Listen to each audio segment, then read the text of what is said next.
रूपनगर के राजा मानसिंह बहुत ही धर्मपरायण और दयावान व्यक्ति थे। राजमहल में जो कोई भी अतिथि आता था, राजा उनको ऐसे सेवा करते थे, वो बहुत तृप्त होके जाते थे वहाँ से।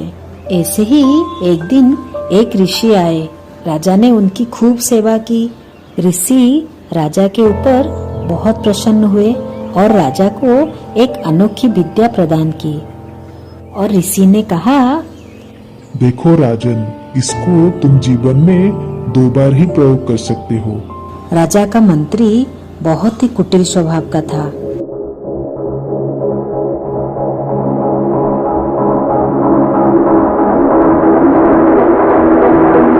एक बार जंगल में राजा और मंत्री दोनों जा रहे थे। तभी रास्ते में एक कबूतर मरी पड़ी थी। तभी मंत्री ने कहा, महाराज, आपको तो अद्भुत ज्ञान है। आपको तो वो ऋषि ने आशीर्वाद किया था। आप क्या इस मरे हुए कबूतर को फिर से जिंदा कर सकते हैं? हाँ हाँ, क्यों नहीं, ये कोई पूछने वाली बात है। अभी देखो मैं कैसे करता हूँ। महाराज जमीन पर लेट गए और राजा उनके प्राण त्याग देते हैं और उनका प्राण जाकर मरे हुए कबूतर के अंदर चला जाता है। मरा हुआ कबूतर फिर से जिंदा होकर बैठता है। तभी मंत्री जमीन पर लेट गए। उन्होंने भी उनका प्राण छोड़ दिया। उनका प्राण जाकर राजा के शरीर के अंदर घुस गया। जब वे ऋषि राजा को गुप्त ज्ञान दे रहे थे, तभी मंत्री छुप छुप कर सारे ज्ञान कला सीख लिया। तभी उन्होंने ऐसे प्रयोग करके राजा के शरीर के अंदर घुस गए। मंत्री वो कबूतर को पकड़ने के लिए जैसे ही उठे, तब कबूतर सब कुछ जान लिया। अरे, मंत्री को भी ये ज्ञान पता है। राजा चला करके वहां से उड़ गए। राजा के भेष में मंत्री अपने राज्य को लौट आए और जब राज्यसभा में बैठे, तब उन्होंने राज्यसभा में कोई भी समस्या का समाधान नहीं कर पाए। अरे ये क्या, मैं तो कोई भी समस्या का समाधान नहीं कर पा रहा हूँ। मैं क्या करूँ? ये राज्यसभा को कैसे चलाऊं? राजा की ये हरकत देखकर महारानी, अरे ये क्या? महारानी सोच में पड़ गई। अरे ये क्या, राजा अभी कोई समस्या का समाधान भी नहीं कर पा रहे हैं। ये सचमुच में राजा है या और कोई है? मुझे तो संदेह हो रहा है, हमारे महाराज के साथ कुछ गलत तो नहीं हुआ। ऐसे करके महारानी बहुत चिंता में रहने लगी। तभी महाराज के भेष में मंत्री चिंता में पड़ गया। अरे अब मैं क्या करूं? कैसे उस कबूतर को मारूं जिसमें महाराजा की जान है? उसको नहीं मारूंगा तो मेरी चिंता तो और बढ़ती रहेगी। ये राज्य तो तब तक मेरा नहीं हो पाएगा। क्या करूं मैं, क्या करूं? मुझे कुछ उपाय भी नहीं सूझ रहा। हाँ, ये ठीक होगा। हाँ, यही ठीक होगा। मैं राज्य में ये घोषणा करता हूँ, जो जितने कबूतर पकड़ के मेरे पास लाएगा, मैं उसको उतने धन धान्य से भर दूंगा। एक कबूतर के लिए 1 सोने का सिक्का। इसी तरह राज्य में सैनिकों ने प्रचार कर दिया। तब से नगर के सारे लोग कबूतर पकड़ने में लग गए। रोज कोई ना कोई आता था। महाराज देखो, मैंने 20 कबूतर पकड़ा है। और कोई आता था, महाराज देखो, मैंने आज 40 कबूतर पकड़ा है। ऐसे करके सब धन लूटते थे। भी नगर की एक महिला, अरे देखो, सब नगर में धनवान बन रहे हैं। ये एक मेरे पति हैं जो घर में खाली सो रहे हैं। अरे उठो अजी, उठो, क्या कर रहे हो?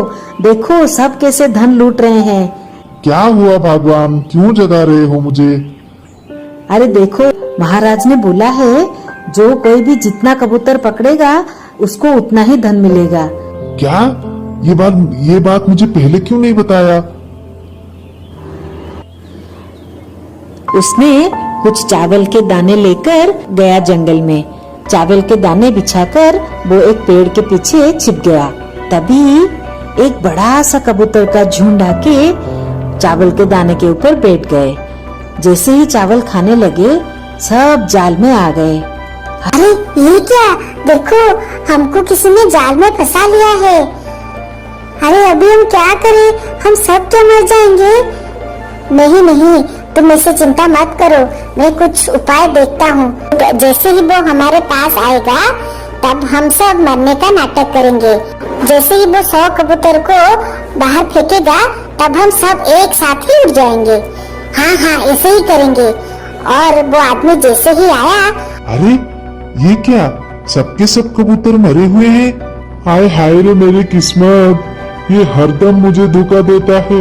मेरी किस्मत में क्या लिखा है?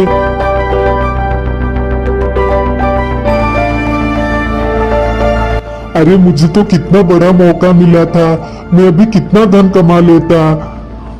हाय हाय मेरी फटी किस्मत, अभी क्या करूं मैं? ऐसे करके एक एक कबूतर वो जाल से निकाल के फेंकने लगा। जैसे ही 100 कबूतर होने लगी तब अब उसके कमर से दाने का डिब्बा नीचे गिर गया और आवाज हुई। सब कबूतर सोचने लगे कि 100वां कबूतर पूरा हो गया, तो एकदम से सब उड़ के भाग गए।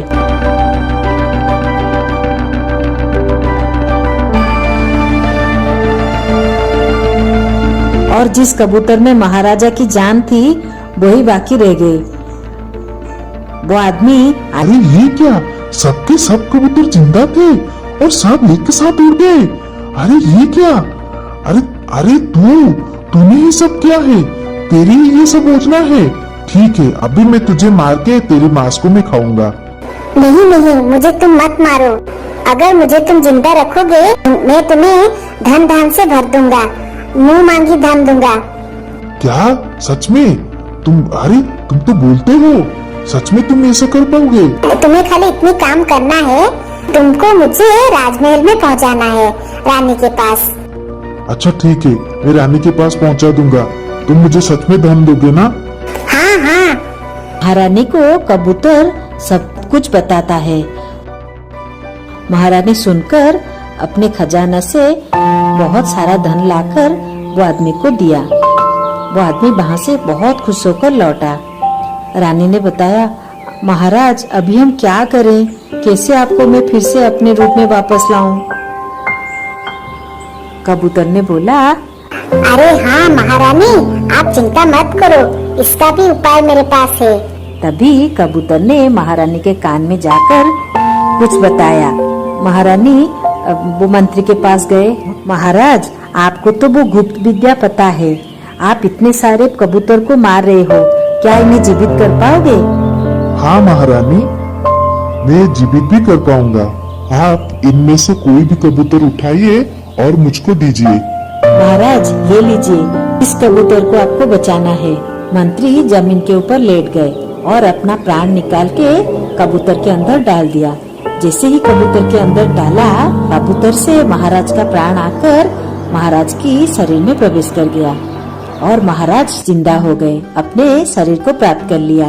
तभी महाराज मंत्री वाले कबूतर को पकड़कर उसके 2 टुकड़े कर दिए। ऐसे ही कुटिल मंत्री का प्राण चला गया और महाराज अपने शरीर को प्राप्त हुए और राजा अपने राजकाज को अच्छी तरह से संभालने लगे। एक गांव बिलासपुर में एक जाना माना मंदिर था। उस मंदिर में रोज एक पुजारी पूजा पाठ करता था। उस पुजारी के पास अपना एक हाथी था और वो हाथी को लेके रोज अपने पूजा करने मंदिर जाया करता था। सभी गांव के लोग हाथी को बहुत पसंद करते थे। हाथी भी मंदिर में आने वाले श्रद्धालुओं की बहुत स्वागत सत्कार करता था।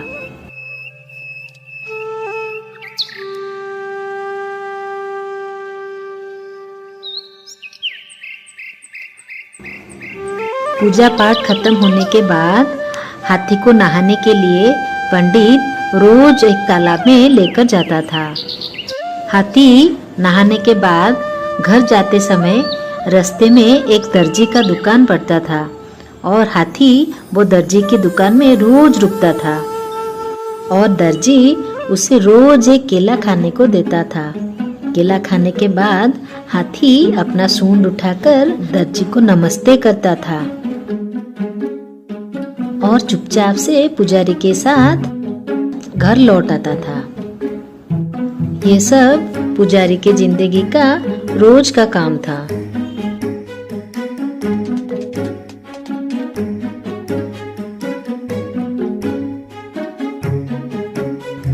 एक बार जब हाथी केला खाने के लिए दर्जी के दुकान पर रुका तो दर्जी को उस दिन कुछ अलग सूझा।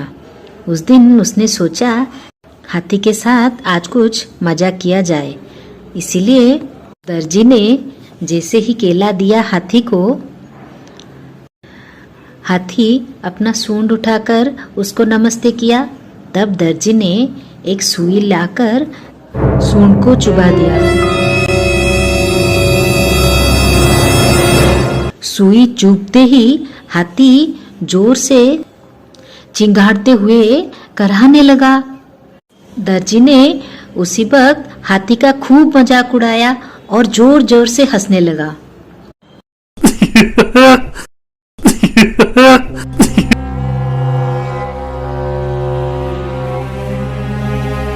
पुजारी को पता भी नहीं चला कि क्या हुआ, हाथी ऐसे क्यों हो रहा है।